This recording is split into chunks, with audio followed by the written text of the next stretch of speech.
أعوذ بالله من الشيطان الرجيم بسم الله الرحمن الرحيم سبحان الله. Assalamualaikum warahmatullahi wabarakatuh. Bismillahirrahmanirrahim. Alhamdulillahilladzi arsala rasulahu rahmatan lil alamin. Wassalatu wassalamu ala asyrafil anbiya wal mursalin sayyidina wa maulana Muhammad wa ala alihi wa ashabihi ajma'in. Amma ba'du. Saudaraku kaum muslimin muslimat Kalimantan Barat, khususnya Indonesia pada umumnya, yang kita hormati pula media dakwah Ketapang Kalimantan Barat, di mana pada kesempatan ini bisa mengambil video tausiah untuk saya pribadi. Semoga acara ini selalu diberkahi oleh Allah Subhanahu wa taala, dan begitu juga media dakwah Kabupaten Ketapang semoga bisa memberikan atau berkontribusi kepada umat Islam pada umumnya. Dan sekali lagi doa kita bersama, semoga media dakwah ini selalu diberkahi oleh Allah Subhanahu wa taala. Amin ya rabbal alamin. Saudaraku kaum muslimin muslimat yang dimuliakan Allah Subhanahu wa taala, pada kesempatan yang berbahagia ini kita masih berada di bulan suci Ramadan 1442 Hijriah, di mana kita semuanya semoga selalu dapat perlindungan dari Allah Subhanahu wa taala, dapat menjalankan syariat agama Allah, perintah baginda Rasulullah sallallahu alaihi wasallam, yaitu ibadah puasa Ramadan selalu diberikan kesuksesan oleh Allah Subhanahu wa taala. Salawat dan salam semoga tercurah keharibaan baginda Rasulullah sallallahu alaihi wasallam, di mana pada saat ini sedang kita mengikuti jejak ajaran baginda Rasulullah sallallahu alaihi wasallam, yaitu melaksanakan ibadah puasa Ramadan 1442 Hijriah. Semoga kita semuanya dari dunia sampai akhirat mendapat syafaat dan pertolongan baginda Rasulullah sallallahu alaihi wasallam. Amin ya rabbal alamin. Saudaraku kaum muslimin muslimat yang dimuliakan Allah Subhanahu wa taala, kita belajar dari sebuah kisah seorang sahabat Sya'ban. Sahabat Sya'ban ini selalu berjamaah bersama baginda Rasulullah sallallahu alaihi wasallam, di mana kisah ini dapat kita jadikan ibrah oleh kita semuanya. Sahabat Sya'ban ini tidak lepas selalu salat berjamaah bersama baginda Rasulullah sallallahu alaihi wasallam. Dan sahabat Sya'ban ini solatnya di masjid bersama Rasulullah sallallahu alaihi wasallam, selalu solatnya di sebelah kanan. Kenapa? Karena tidak ingin mengganggu sahabat-sahabat yang lain yang sedang melaksanakan ibadah yang sama. Saudaraku kaum muslimin muslimat yang dimuliakan Allah Subhanahu wa taala, suatu ketika dalam pelaksanaan ibadah salat subuh berjamaah, sahabat Sya'ban ini tidak hadir, sehingga dengan baginda Rasul dan bersama sahabat-sahabat yang lain ditunggu.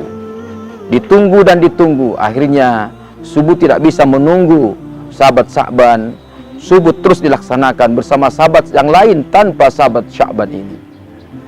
Kaum muslimin muslimat saudaraku yang dimuliakan Allah Subhanahu wa taala, setelah salat subuh, baginda Rasulullah sallallahu alaihi wasallam bertanya kepada sahabat yang lain, adakah kalian atau di antara kalian yang tahu di mana rumahnya sahabat Sya'ban ini? Salah satu sahabat baginda Rasulullah sallallahu alaihi wasallam berkata, "Ya Rasulullah, saya tahu rumahnya."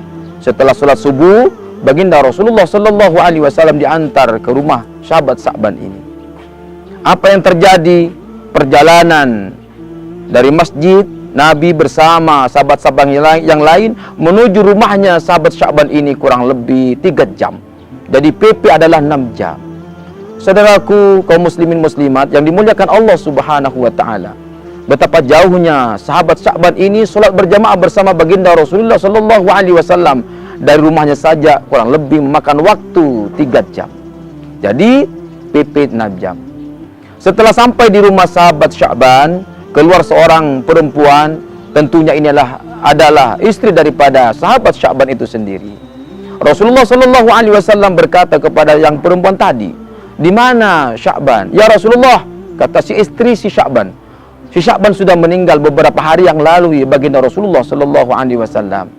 Namun sebelum sahabat Sya'ban, sebelum istri suamiku Sya'ban ini meninggal dunia, dia berteriak 3 kali. Teriakan yang pertama, "Ya Allah, kenapa tidak lebih jauh?" Teriakan yang kedua, "Ya Allah, kenapa tidak yang baru?" Teriakan yang ketiga dari sahabat Sya'ban ini, "Ya Allah, kenapa tidak semuanya?"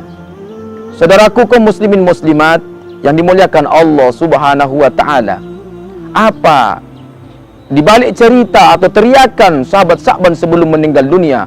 Maka Rasulullah Shallallahu Alaihi Wasallam berkata kepada istrinya dan kepada sahabat yang lain, suatu ketika Sya'ban memang sudah setiap hari bepergian dari rumah ke masjid, itu kurang lebih perjalanan 3 jam. Teriakan yang pertama sudah dinampakkan oleh Allah Subhanahu wa taala, "Ya Allah, kenapa tidak lebih jauh?" Rupanya perjalanan 3 jam ini sudah diberikan surga pahala oleh Allah Subhanahu wa taala dengan yang sedemikian rupa, yang sangat menggembirakan. Namun sahabat Sya'ban masih kekurangan. Oleh karena itu, dalam suasana Ramadan ini, marilah kita berbondong-bondong menuju masjid, yang berjalan kaki, yang pakai kendaraan-kendaraan. Karena apa? Karena semuanya dihitung oleh Allah Subhanahu wa taala. Entah itu pergi dalam melaksanakan ibadah salat 5 waktu, apakah itu pergi dalam mengaji, apakah itu pergi untuk ke masjid dalam rangka salat tarawih dan sebagainya, akan diberi pahala oleh Allah Subhanahu wa taala. Sebagaimana sahabat Sya'ban yang begitu kekurangan, kurang jauh dari rumahnya itu sudah berjarak kurang lebih 3 jam perjalanan bersama baginda Rasulullah Shallallahu Alaihi Wasallam. Kaum muslimin muslimat saudaraku yang dimuliakan Allah Subhanahu wa taala. Teriakan yang ketiga, "Ya Allah, kenapa tidak yang baru?"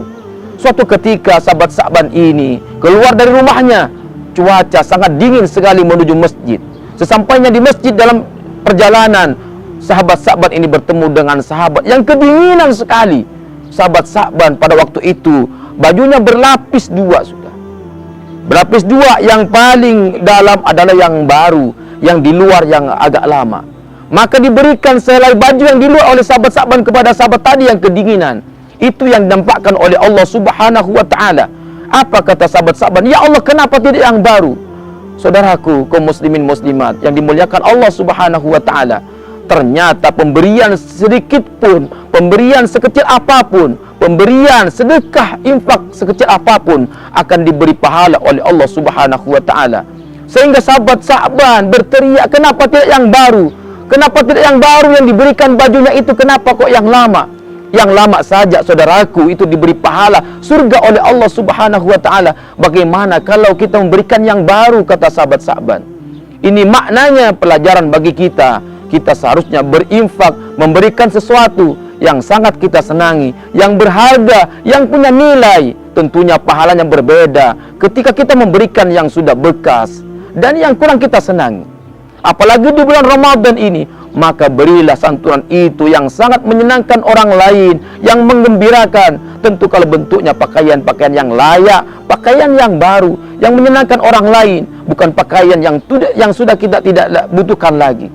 Saudaraku kaum muslimin muslimat yang dimuliakan Allah Subhanahu wa taala. Teriakan yang ketiga yang disampaikan sahabat Sya'ban sebelum meninggal dunia, "Ya Allah, kenapa tidak semuanya?" Suatu ketika saudaraku, sahabat Sya'ban makan roti bersama susu, dicampur dengan susu. Tiba-tiba datang pengemis meminta apa yang dimakan sahabat Sya'ban ini. Ternyata dengan sahabat Sya'ban, roti ini dibelah 2 dan susunya dibagi 2. Ini yang dengan Allah Subhanahu wa taala dinampakkan kepada sahabat Sya'ban. Untuk diberikan separuh saja sudah dinampakkan oleh Allah pahala surga yang sangat besar. Bagaimana kalau roti tadi diberikan semuanya? Betapa besar pemberian Allah, balasan Allah kepada sahabat Sya'ban. Apa ini maknanya? Ini juga dalam momen Ramadan 1442 Hijrah ini, kita saatnya memberikan kepada teman yang lain, kepada saudara yang lain, kepada saudara-saudara yang membutuhkan, apakah itu fakir miskin, apakah itu anak panti, anak pondok pesantren yang sangat membutuhkan, maka idealnya kita jangan tanggung-tanggung memberikan, maka berikan yang lebih banyak, bukan yang sedikit. Saudaraku kaum muslimin muslimat yang dimuliakan Allah Subhanahu wa taala, mungkin ini yang perlu kami sampaikan, pelajaran penting di momen Ramadan 1442 Hijriah ini. Semoga tausiah yang singkat ini bermanfaat bagi kita semua, dan semoga media dakwah Kabupaten Ketapang selalu diberikan kemurahan rezeki oleh Allah Subhanahu wa taala, dan semoga mendapat dukungan dari semua pihak, khususnya daripada elemen Kabupaten Ketapang yang kita cintai ini. Demikian tausiah yang perlu saya sampaikan. Terima kasih atas segala perhatiannya dan mohon maaf atas segala kekurangannya. Saya akhiri, wabillahi taufik wal hidayah. Wassalamualaikum warahmatullahi wabarakatuh.